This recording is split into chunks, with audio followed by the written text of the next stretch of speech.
Hello everybody, it's Roger once again, and from the same place that I always am from. Now, today has been a revelation for me.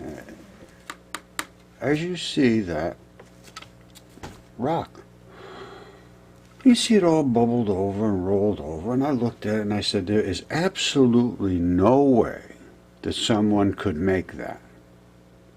Because I see all of the evidence of a creature's body part.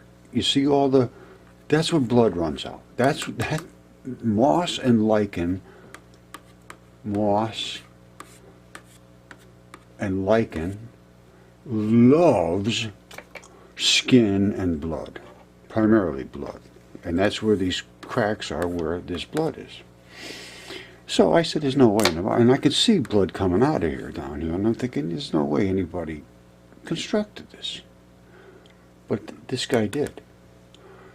Jose Emmanuel Castro Lopez. Now, this says, sometimes forgotten works are left in the workshop that are after a while acquire special value. Well, again, I'm telling you, moss is just absolutely ravenous for blood. Now, again, I understand mud fossils, and that to me looks like a gigantic fingertip. Now, I can't account for how he does this. I have no clue whatsoever. But you see this little notch there?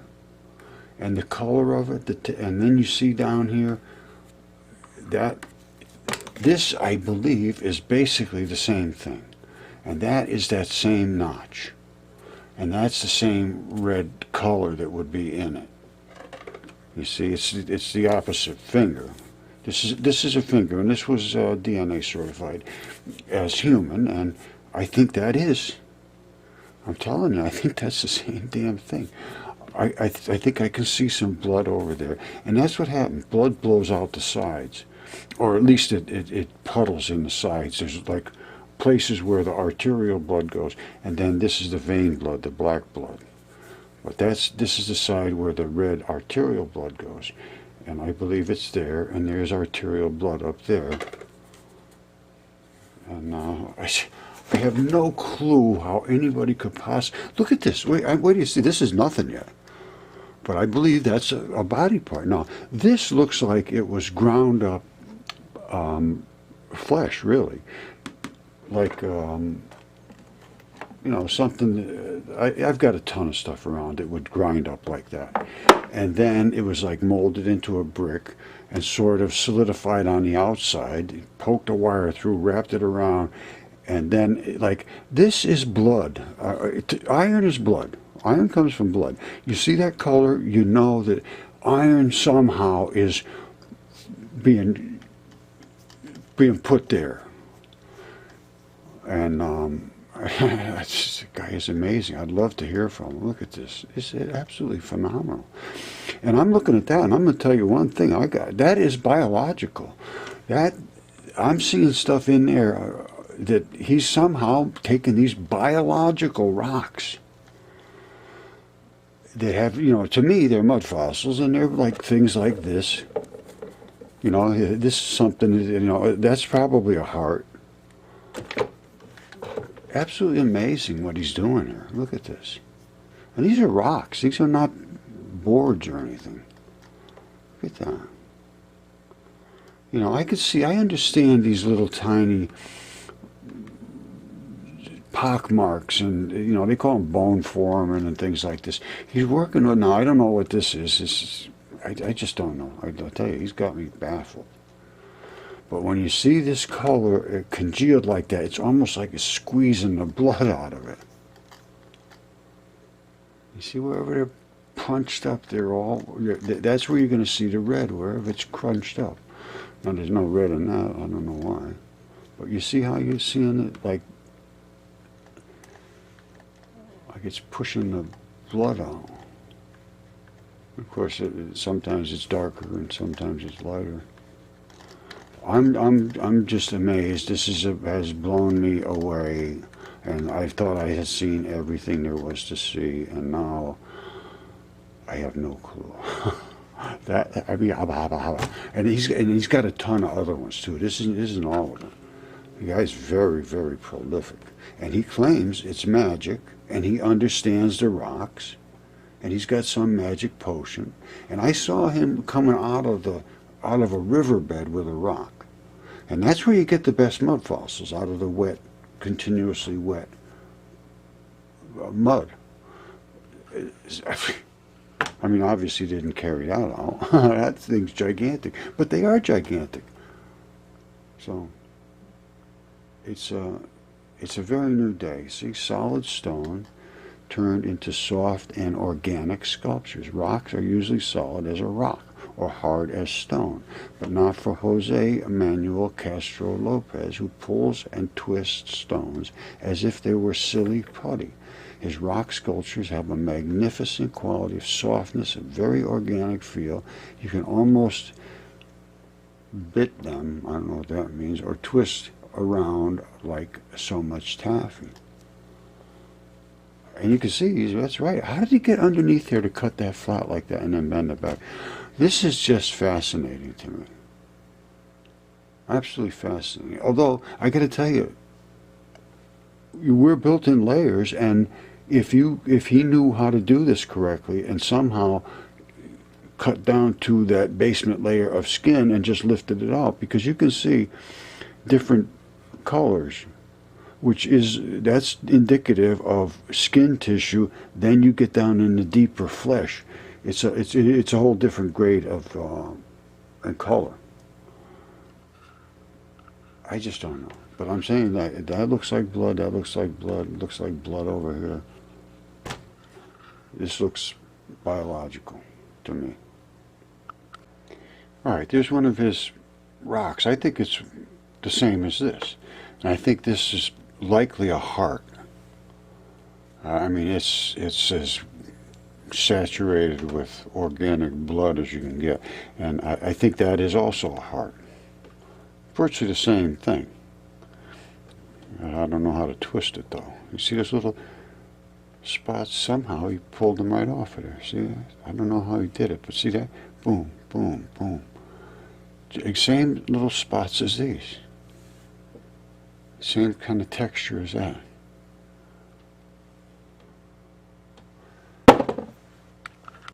Alright, let me just explain something about granite. They call this granite, they call all kinds of things granite. Well, that is natural granite. That was from a creature's body. Alright, this is ground up body flesh. These are ground up parts. And that is, there's like 32 feet of counter. And I didn't look every little spot, but that's the only metal that stuck out at me looking around, fairly carefully. That's the only piece of metal in the whole thing. Well, you know what I'm saying. Now, the rest of this is black and red blood, and the tendinous and bone parts. That's what it is. And it was a pile of leftovers from when they extracted the metals. I'm almost certain. Or whatever they extracted out of it, but all the metals are gone, so that's what they took as far as I'm concerned. And then either this was just left as a pile of trash, or they would use this in building materials. It's very obvious. I see this. This homogeneous stuff is not natural stone. This was processed. All right, there's another. This isn't the same countertop. The other one was my countertop. This one here, I don't know who this is, but same thing. It's the same stuff. Ground up flesh. And there's a wheel of death they show with the Chinese grinding up people's bodies. And I think they used them to make the Great Wall or things. I don't know. You probably test all this stuff so you see what was made out of this, because that's ground up flesh. Doesn't come homogeneous like this in mud fossils. Mud fossils do not come that way. No way in the world can that happen. Here's what I'll show you it can happen. Hold on. All right, there is no holes in that. There's no vascularization. Now, this is what can happen. This is a lung. But you see this? See all these holes and all this gnarly looking stuff, that leaked out. That's the black blood, that's the red blood. It leaked out. This is a lung. You can see there's more little blood coming out here and there. And that's where the lung went into here. It's probably was this side. I don't know. Anyway, when the guy died, he died laying like this and then like this. All right, so that back part of the lung was down like that. So I'd say the blood leaks out. Depends on how they die. Now, sometimes they'll be so covered up, nothing will leak out of there. No blood will leak out at all. But the one over here that, I don't know where it is. I put it away somewhere. Oh, here it is. Oh. All right, this one was DNA certified. I think I showed this before in this video, but I've showed it a bazillion times. And all that fabric is the fabric of fascia. It's not this stuff. This is like, you have to look at it in the microscope, but this is a coating. This is just as thick as it gets. This is the fascia coating. You cut through there and you're going to be right into the lungs. And we have had them extremely gushing blood. Gary Evans again sent me something today. I forgot what it was, but I got sources everywhere around the world. Gary Evans sent me lungs. Well, he didn't send them to me, but he sent me pictures of just gushing blood everywhere. And I had it too. Here, I got one right here. Look at this. I put a little water on it. You see this? There's the lung right there. You see all the little keyholes looking things? You see that? That's the fabric of the lung. I won't bother putting any water on. Look, that's what the lung looks like. You see over here? That's what a lung looks like.